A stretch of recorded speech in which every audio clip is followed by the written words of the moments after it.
আজ আমরা এসেছি ব্যাকরণের একটি বিশেষ জায়গা ধাতু। ধাতু নিয়ে আলোচনা করব। দেখো, ব্যাকরণ পড়তে গিয়ে যেটা আমাদের সবচেয়ে সমস্যা হয়, আমাদের ব্যাকরণের প্রতি ভীতি এবং মুখস্থ, এই দুটো থেকে বেরিয়ে আসতে গেলে বা এই দুটি থেকে মুক্তি পেতে গেলে যেটি প্রয়োজন সেটি হচ্ছে সঠিক বই পড়া। দেখো, আমরা যে বইগুলো স্টাডি করে এইগুলো পড়ছি সেটা হচ্ছে বাংলা ভাষার ব্যাকরণ জ্যোতিভূষণ চাকি, আনন্দ, বাংলা পদগুচ্ছের সংগঠন উদয় কুমার চক্রবর্তী, দেজ, বাংলা ভাষা প্রকাশ ব্যাকরণ সুনীতি কুমার চট্টোপাধ্যায়। এর প্রকাশনী হচ্ছে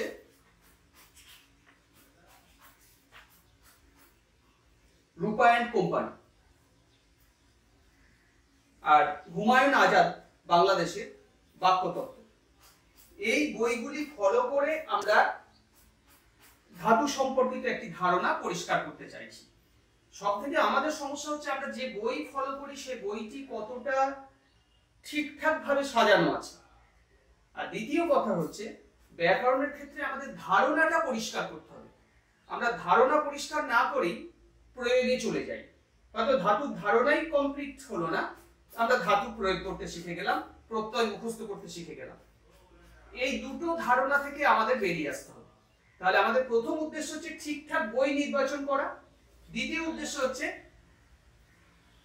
ব্যাকরণের যে বিষয়টাকে আমি পড়তে চাইছি সেই বিষয়টার ধারণা পরিষ্কার করা। আর এই ধারণা পরিষ্কার করার জন্য আমাদের যেটা সব থেকে বড় জরুরি বিষয়, যেটার জন্য আমাদের পড়তে হয় বা পড়তে যেতে হয়, সেটি হচ্ছে আইডিয়া। আমার ধারণাটি কোন আইডিয়াতে, আমার এই ধারণাটি কোন প্ল্যানে, মানে কোন ব্লুপ্রিন্ট করলে আমার এই ধারণাটি আমার কাছে পরিষ্কার হবে, এইটি একটি শেখার বিষয়। তো দেখো, ধাতু এই শব্দটা শুনলেই আমাদের মাথায় যেন চলে না আসে যে ধাতু হচ্ছে ক্রিয়ার মূল, এটা আমরা জানি, কিন্তু আমরা ধাতু মানে আমরা একটা সংজ্ঞায়িত করতে যাই। আগে আমরা ধাতুটাকে দেখি, চেনার চেষ্টা করি। দেখো, আমরা যেটা করতে পারি সেটা হচ্ছে ক্রিয়াপদ। ক্রিয়াপদ আমরা বুঝতে পারি, আমি পড়ছি, তুমি পড়ছো, এগুলো সব ক্রিয়াপদ। পড়ছি, তুমি খাচ্ছ, খাওয়াটা ক্রিয়াপদ। তো এই ক্রিয়াপদ যখন আমরা পড়বো তখন আমরা মানে যে কোনো ক্ষেত্রে আমরা ক্রিয়াপদটা আমরা প্রথম খুঁজবো একটি বাক্যের মধ্যে। আমাদের মনে রাখতে হবে একটি সংজ্ঞা, ক্রিয়াপদ মাইনাস বিভক্তি সমান ধাতু। কেন না, আমরা জানি ক্রিয়াপদের মূল ধাতু, তাহলে ধাতুর সঙ্গে বিভক্তি যুক্ত হয়ে ক্রিয়াপদ তৈরি হয়। অতএব আমাদের যে ইকুয়েশন করেছি আমরা, সেই ইকুয়েশনের ভিত্তিতে বাঁ দিক থেকে ডান দিকে চলে গেলে প্লাস মাইনাস হয়ে যায়। তো এখানে ক্রিয়াপদ সমান যদি করি তাহলে ক্রিয়াপদ সমান কি হবে? ক্রিয়াপদ সমান ধাতু প্লাস বিভক্তি। তাহলে ক্রিয়াপদ সমান আমার ধাতু প্লাস বিভক্তি হলো। তাহলে এখান থেকে আমি ক্রিয়াপদের একটি সংজ্ঞা পাচ্ছি যে ধাতুর সঙ্গে বিভক্তি। এই বিভক্তি যেহেতু ক্রিয়াপদের সঙ্গে ক্রিয়াপদ গঠন করছে, তাই এই বিভক্তির নাম ক্রিয়া বিভক্তি। যখন নাম পদে বিভক্তি যুক্ত হচ্ছে তখন হচ্ছে নাম বিভক্তি। তো ক্রিয়াপদ কিভাবে গঠিত হচ্ছে? ধাতুর সঙ্গে বিভক্তি যুক্ত হয়ে ক্রিয়াপদ তৈরি হচ্ছে।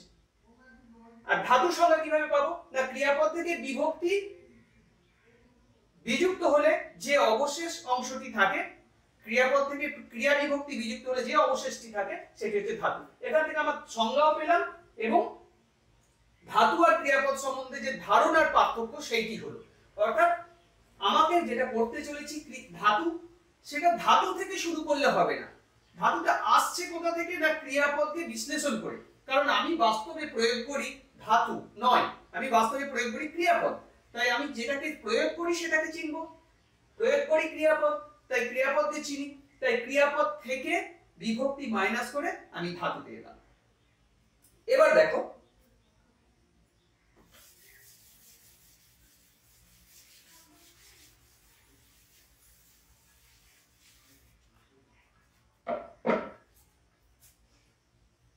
দেখো ধাতু মূলত কয় প্রকার হবে এইটা আমাদের চেনা দরকার। যে ধাতুটা প্রথমেই যে ধাতু আমরা জানবো সেটা হচ্ছে সিদ্ধ ধাতু বা মৌলিক ধাতু, সিদ্ধ ধাতু বা মৌলিক ধাতু, অর্থাৎ যা ব্যাকরণ সিদ্ধ, অর্থাৎ ধাতু তার নিজের মৌলিক ফর্মে আছে, তার নিজস্ব ফর্মে আছে। এই ধাতুটিকে আমরা কিভাবে চিনব? এই ধাতুটিকে বাস্তবে প্রয়োগ করা অসম্ভব। যেমন ক্রি একটি ধাতু, লিক একটি ধাতু। এই ধাতুগুলিকে আমরা যদি বাস্তবে প্রয়োগ করতে যাই, আমি লিখছি এটা ঠিক আছে, কিন্তু আমি লিক, আমি ক্রি, আমি করছি না বলে আমি ক্রি এটা বলতে পারবো না। তার মানে এই ধাতু মূলগুলিকে আমরা বাস্তবে প্রয়োগ করতে পারি না। এগুলি হচ্ছে ধাতুর মূল রূপ, অর্থাৎ মৌলিক ধাতু। অর্থাৎ মৌলিক ধাতুকে আমি যদি বিশ্লেষণ করি, আমি আর কিছু পাবো না, তাই এটি হচ্ছে মৌলিক ধাতু। তাহলে যে কোনো একটি মৌলিক ধাতু আমি কিভাবে পাবো? না, যে কোনো একটি ধাতুকে,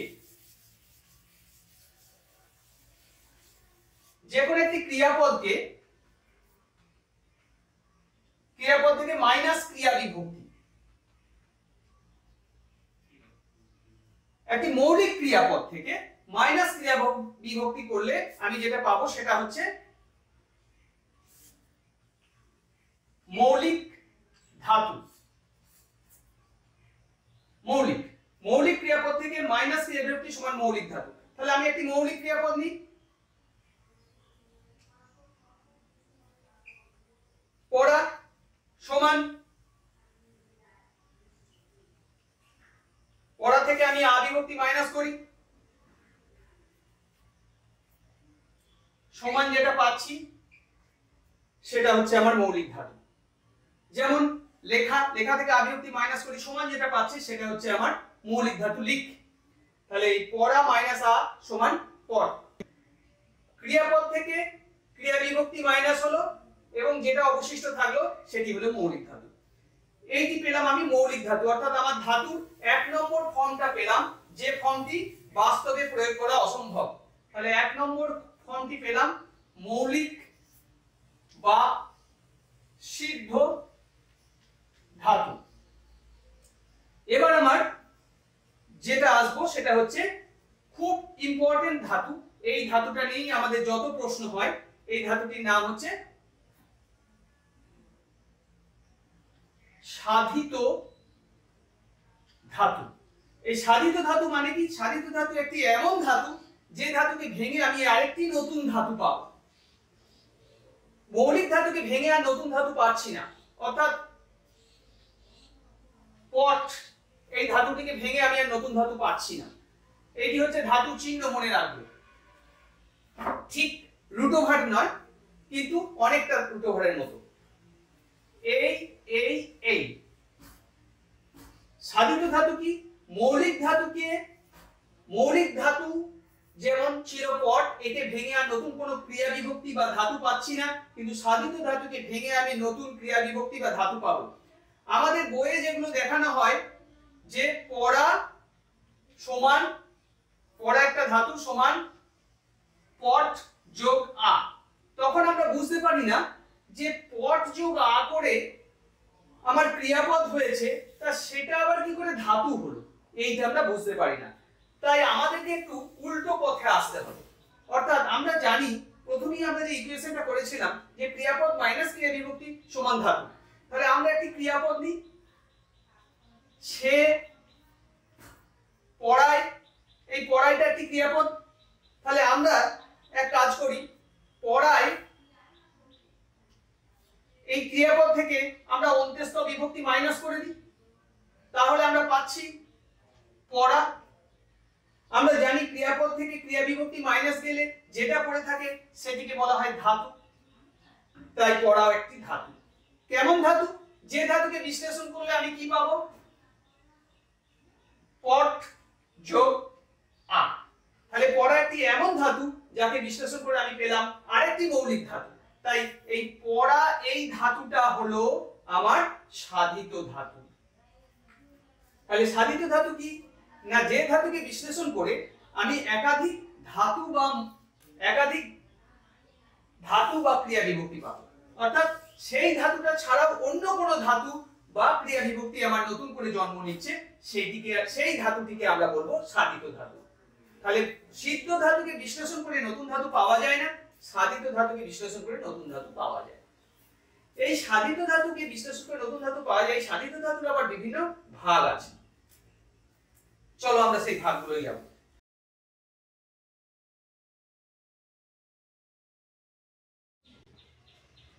তাহলে দেখো, সাধিত ধাতু এসেছে, আমরা আনলাম পড়াই থেকে পড়া।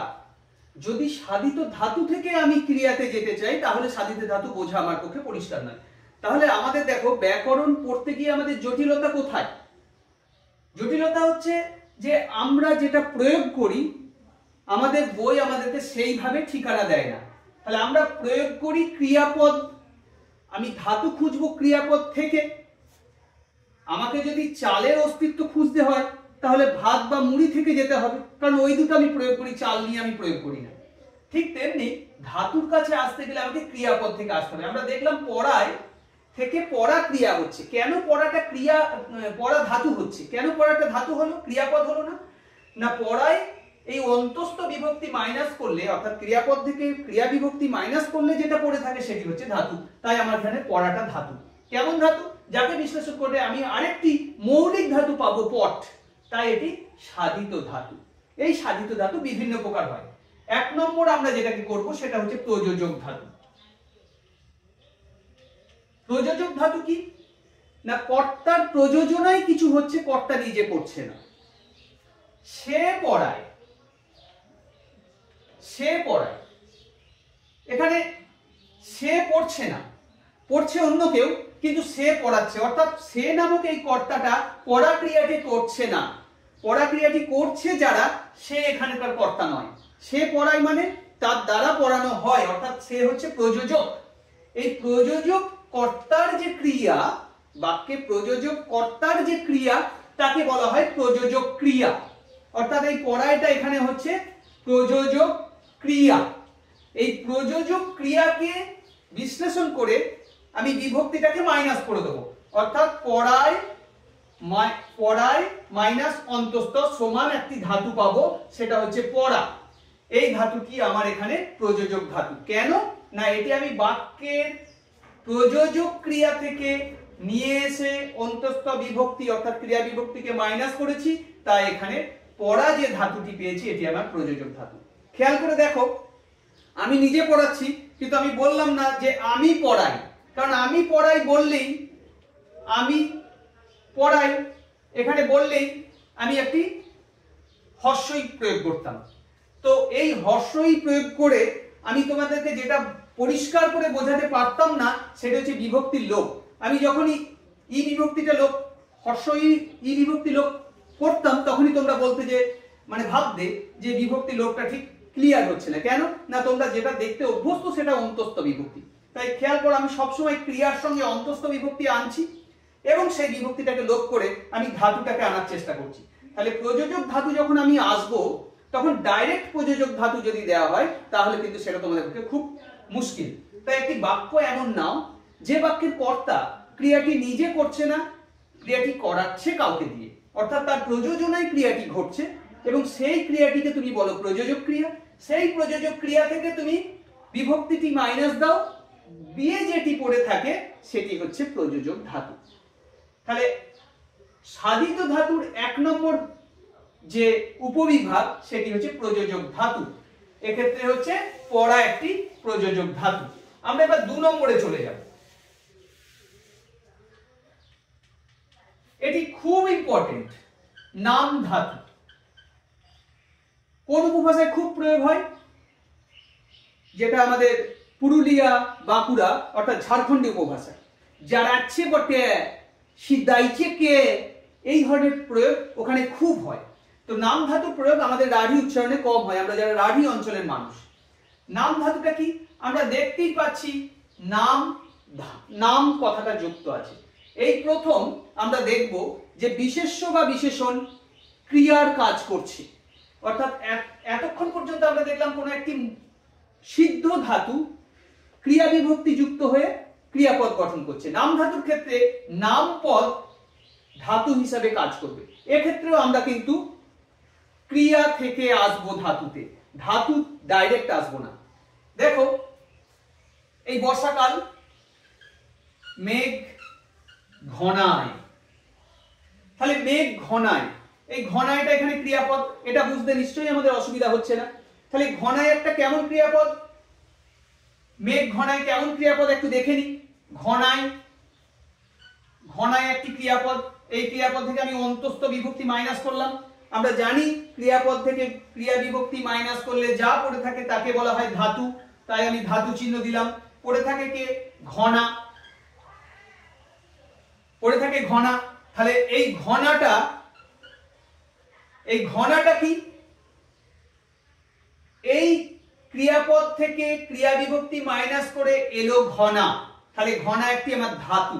কেমন ধাতু, যাকে বিশ্লেষণ করে আমি পাবো ঘন যোগ আ। এই ঘনটা তাহলে কি, বিশেষণ। ঘন কখনোই বিশেষ্য নয়, ঘন একটি বিশেষণ। তাহলে মেঘ ঘনায় এই ক্রিয়াপদের ঘনায় ক্রিয়াপদটিকে বিশ্লেষণ করে আমি পেলাম একটি বিশেষণ যার নাম ঘন। তাহলে এটি একটি বিশেষণ পদ যে কি হিসাবে এখানে কাজ করেছে, ক্রিয়া হিসাবে কাজ করেছে। যেহেতু বিশেষ্য, বিশেষণ, সর্বনাম, অব্যয় এই চারটি পদকে আমরা নাম পদ বলি, তাই নাম পদ এখানে ক্রিয়ার কাজ করছে, সেই জন্য এটি হচ্ছে নাম ধাতু। আর এই ক্রিয়াটাকে আমি কি বলবো, নাম ধাতু ক্রিয়া না, নাম ধাতু যো ক্রিয়া। খেয়াল করো, আমরা যখন মৌলিক ধাতু থেকে ক্রিয়া আসছি তখন মৌলিক ক্রিয়া, যখন সাধিত ধাতু থেকে ক্রিয়ায় আসছি তখন সাধিত ক্রিয়া, আর যখন নাম ধাতু থেকে, যখন প্রযোজক ধাতু থেকে ক্রিয়ায় আসছি তখন প্রযোজক ক্রিয়া। কিন্তু নাম ধাতু থেকে যখন ক্রিয়ায় আসছি তখন বলছি না কিন্তু নাম ধাতু ক্রিয়া, বলছি নাম ধাতুজ ক্রিয়া। কেন, এই জায়গাটি খেয়াল করার মতো, আমরা অনেক সময় খেয়াল না করে মুখস্থ করে বেরিয়ে চলে যাই। নাম ধাতুজ ক্রিয়া কেন বলছে, এই জটা কেন বাড়তি লাগাচ্ছে, এ প্রশ্নও আমরা করি না, যার ফলে জানতেও পারি না। কারণ নাম পদ বেসিক্যালি ক্রিয়া নয়, সে নাম পদ। ব্যাকরণে পদের দুটি শ্রেণীবিন্যাস করা হয়েছে, নামপদ এবং ক্রিয়াপদ। নামপদকে আবার চার ভাগে, বিশেষ্য, বিশেষণ, সর্বনাম, অব্যয়। তো নামপদ বেসিক্যালি ক্রিয়াপদের থেকে অনেকটা দূরত্ব মেনটেন করে, সেই জন্য নামপদ কখনো ক্রিয়া হতে পারে না। সেই নাম পদকে আমি ধাতু হিসাবে জন্ম দিচ্ছি, ধাতু হিসাবে প্রয়োগ করছি, এই জন্যে এটি ব্যতিক্রম প্রয়োগ বলে এটি নাম ধাতুজ ক্রিয়া, নাম ধাতু থেকে জন্ম নেওয়া ক্রিয়া। অন্য কোনো ক্ষেত্রে এটা কি হচ্ছে, ডাইরেক্ট যেমন ধাতুর নাম তার সঙ্গে ক্রিয়া নামটা যোগ হয়ে যাচ্ছে। এর পরের ধাতুগুলোতেও তোমরা এটা বুঝতে পারবে।